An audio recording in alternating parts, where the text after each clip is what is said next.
Tervetuloa taas tänne Leffahullu-podcastin pariin. Taas jatkuu uusien joululeffojen katselu ja arvostelu, kun vuorossa on Netflixin Carry On. Kun leffa kuvailtiin, että se on jouluaatto ja terroristit hyökkää lentokentälle, en voinut ajatella mitään muuta kuin että kyseessä on Die Hard 2 klooni. Mutta koska Die Hard 2 on pirun kova leffa ja tätä kehuttiin, niin päätin vilkaista, että millainen leffa tää oikeasti on. Ja mä en oikeastaan mitään muuta tästä leffasta tiennyt. Mä näin päivää ennen tyyliin, kun mä katsoin, että pääosassa on Taron Egerton ja that's it. Mutta mä ajattelin, että hei, Die Hard 2 kopio, niin se voi olla ihan viihdyttävää, vaikka todennäköisesti, miten se nyt on. Ei se välttämättä kopiot aina ihan niin toimi. Mutta tätä leffaa jostain syystä kehuttiin. Näin useampia arvosteluita tai no oikeastaan niiden pelkästään arvosanat, koska en halunnut tietää tästä mitään. Ja katsottiin, no millainen leffa tämä nyt sitten oikein on. Yllätyksekseni mä huomasin, että tässä on pikkusen samanlaisia asioita ehkä kuin Die Hard 2, mutta kyseessä on ihan täysin omilla jaloillaan seisova, täysin erilainen leffa. Kyseessä on itse asiassa rikostrilleri, eikä niinkään action-leffa, vaikka toimintaakin tässä leffassa siis on. Elokuva kertoo tällaista Nathan Kopechista, joka toimii Los Angelesin lentokentällä LAXissä turvatarkastuksen puolella. Ja sitten hänelle tuodaan tämmönen mystinen korvanappi ja korvanapissa joku miesääni puhuu hänelle, että yksi tietty laukku pitää päästä turvatarkastuksesta läpi tai hänen raskaana oleva tyttöystävänsä ja tarvittaessa työkaverinsa kuolevat. Mutta miten sitten Ethan voi vastustaa terroristeja, jolla tuntuu olevan kaikki langat käsissään ja he tuntuvat näkevän kaiken, mitä Los Angelesin tällä lentokentällä tapahtuu. Tässä siis juoni pääpiirteittäin. Ja leffassa siis seurataan sitten sitä, miten tämä Ethan joutuu kamppailemaan tämän asian kanssa ja miten hän yrittää tulla toimeen, koska ei hän halua päästää jotain terroristien laukkua läpi, koska siellähän voi olla mitä vaan vaarallista asiaa. Eikä hän halua tietenkään, että hänen tyttöystävänsä tai työkaverinsa joutuu kärsimään, joten mikä sitten auttaa tässä. Ja mä tykkäsin siitä ideasta. Tää niinku juoni oli mielenkiintoinen ja tää päähahmo, jota siis Taron Egerton näyttelee, niin hän ei ole mikään tämmönen John McClane, tämmönen kova kyttä, joka pystyy yksin pieksemään kaikki terroristit, vaan hän on niinku periaatteessa vähän tämmönen tavallinen jamppa. Hän on turvatarkastuksessa töissä, mutta hän on halunnut poliisiksi, ei ole päässyt poliisikouluun, mutta ei hän ole mikään niinku kovan luokan turvamies tai semmoinen niinku vartija, vaan hän on enemmänkin toimii siellä muissa hommissa siellä lentokentällä.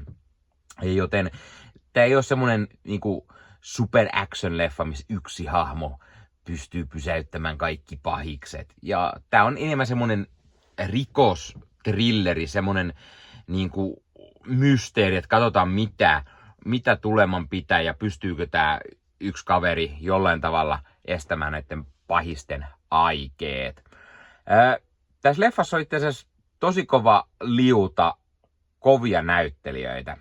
Mukana on muun muassa siis Taron Egertonin lisäksi Jason Bateman, Sofia Carson, Daniel Deadwyler, Theo Rossi, Logan Marshall Green, Dean Norris, Benito Martinez, jne. Ja Egerton, joka näyttelee siis tätä pääosaa Ethan Kopechia, niin Egerton vetää roolin varsin hyvin, mutta jää ehkä vähän vaisuksi kuitenkin lopulta. Egertonilla on paljon parempia rooleja, missä niinku hän on paljon niinku vakuuttavampi. Mutta ehdottomasti shown varastaa Jason Bateman tämän pääpahiksen roolissa. Bateman oli semmoinen, että hän kuultiin ensin pitkään just korvanapin äänen, ja mä yritin koko ajan miettiä, että oikeasti tää on tosi tuttu ääni. Ketä tää on? Miksi mä en tiedä? Ja sitten kun paljastettiin, että se on Jason Bateman, nähtiin naaman, niin mä olin hiittänyt, että miksi mä en tajunnut, että se on Jason Bateman. Mä jopa kuuntelen Jason Batemanin sitä Smartless-podcastia. Hän on tosi tuttu, se olisi pitänyt tunnistaa. Mut mä en vaan tajunnut. Sofia Carson, joka näyttelee tätä Ethanin tyttöystävä Noraa, ja Nora työskentelee myös täällä LAXin lentokentällä. Sofia Carson on varsin hyvä roolissaan. Hiukan lisää olisi voitu nähdä. Nyt hän jäi enemmän semmoiseksi tyttöystäväksi, joka on just niinku, hän on raskaana ja sitten heillä on vähän niinku tämän asian kanssa sellaisia, että niinku ongelmia ja mies ei tunnu ehkä niin kiinnostuneelta tai näin. Ja vähän vaikuttaa sellaiselta sivurooli semmoiselta osittain vähän nalkuttavalta tyttöystävältä. Ja voisi voinut olla paljon niinku parempi tää rooli. Daniel Deadwyler näyttelee tämmöistä jotain LAPDin kyttää, joka saa sitten jostain syystä niinku vihjeä, että tänne lentokentälle hyökätään, ja sitten hän alkaa tutkimaan tätä asiaa. Ja mun mielestä Daniel Deadwyler vetää tosi hyvin tämän roolinsa. Sopii hyvin tällaisen kyttäroolin. Vähän vaikea sinänsä, kun se vaikuttaa myös vähän sellaiselta agenttimaiselta, eikä pelkältä niinku peruskytältä, mutta hän oli joku kovemman luokan erikoisetsivä tai jotain.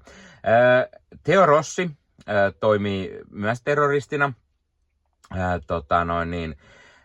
on tämmöinen tarkkailija. Hän katselee kameroista, mitä täällä lentokentällä tapahtuu, seuraa tätä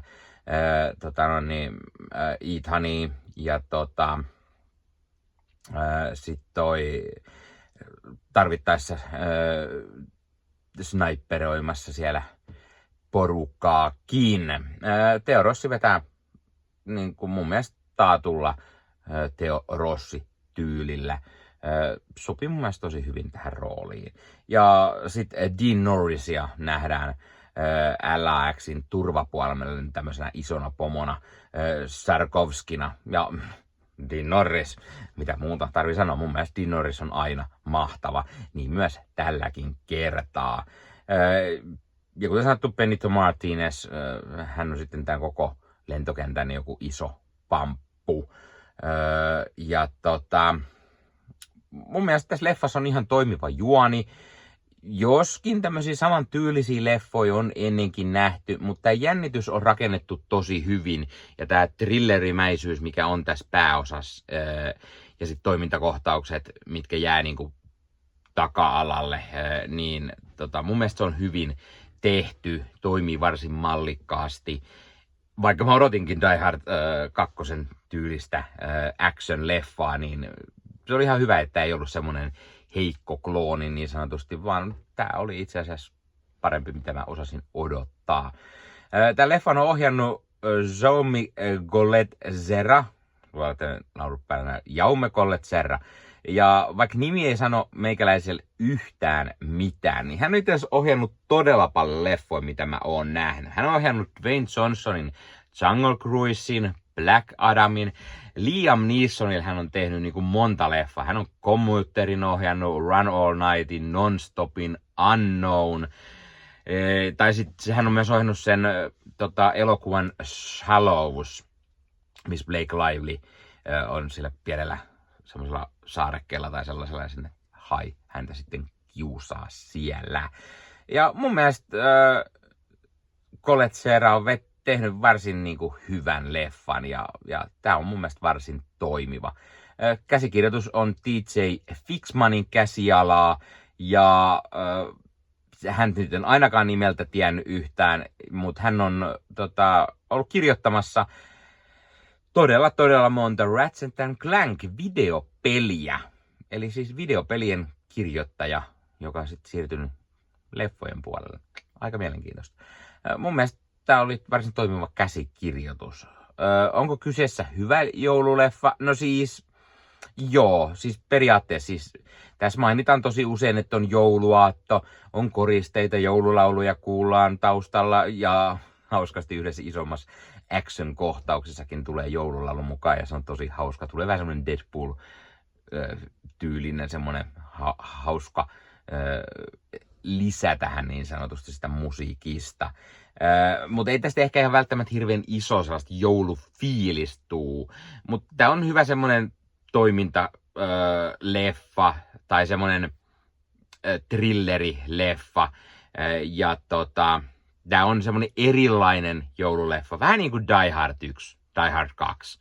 Tappavaa se. Jännä, tämmönen niin kuin toiminnallinen joululeffa. Eli leffa, joka sijoittuu jouluun, mutta jota nyt voin oikeastaan katsoa mihin vuoden aikaa tahansa. Tästä voi varmasti tulla jollekin semmonen uusi joululeffa, jota katsotaan ehkä, no ei nyt välttämättä joka joulu, mutta usein, niin kuin joku Die Hard tai Yksin kotona tai näin. Ja ehdottomasti tämä on semmonen leffa, että mäkin voisin kyllä katsoa tämän uudestaan. Arvosana. Mä antaisin tällä arvosanaksi varmaan semmoisen 7,5-8.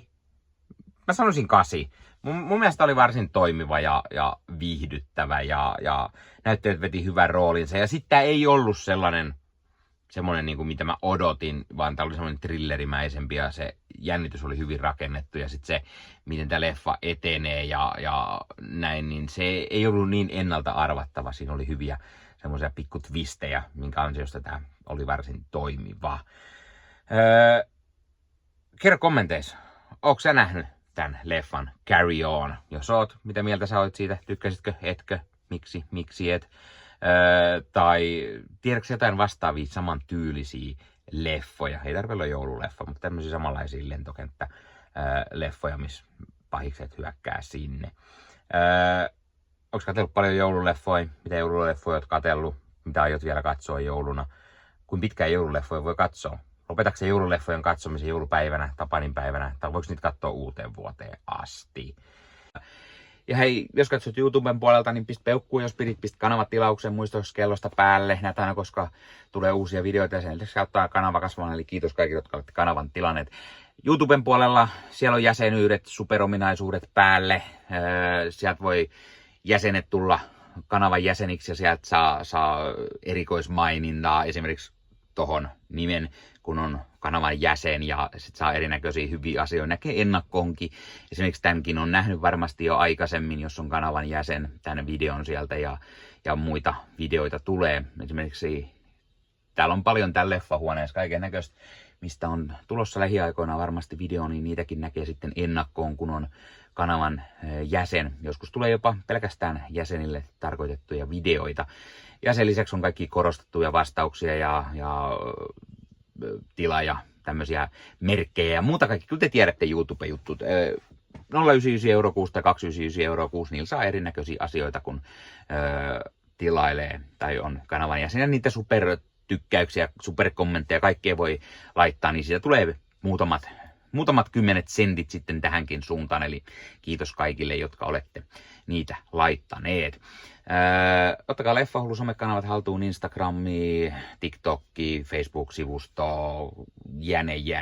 Meikäläinen tekee Marvel Podcast Suomea, Star Wars Podcastia ja sitten sen lisäksi meikäläinen kuuluu Leffamediaan, jos on yli 30 sisääntuottajia, jotka rakastavat leffoja ja sarjojen katsomista, niiden arvostelemista ja kaikkeen leffoja ja sarjoihin liittyvää. Sieltä löytyy leffa- ja sarja-aiheiset uutiset, huhut, trailerit, sieltä löytyy haastatteluja, kaikennäköistä leffa- ja sarja-aiheesta.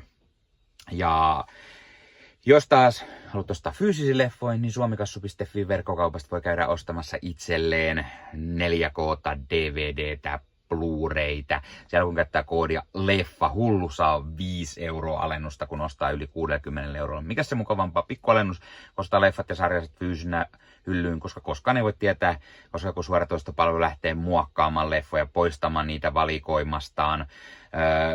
Usein kuvan ja äänenlaatu kärsii, koska suoratoistopalvelun pittivirta ei riitä. Kun leffa on fyysinä hyllyssä, siinä on paras mahdollinen kuvan ja äänenlaatu ja silloin niin kuin tietää, että varmasti saa laatu. Sen lisäksi fyysinen leffoissa on esimerkiksi bonusmateriaaleja elokuvan tekemisestä. Ostat jonkun erikoisjulkaisun, tyylikäs steelbook vaikka, tai premium-julkaisu, niin tulee kaikennäköistä lisähärpäkettä myös mukana, magneetteja, julisteita, kirjasta, vihkosta sen leffan tekemisestä, kaikennäköistä muuta mukavaa. Sen takia fyysinen formaatti on aina jees. No niin, tää oli Leffoilu podcast tällä kertaa. Ei muuta, ensi kertaa. Se on moro.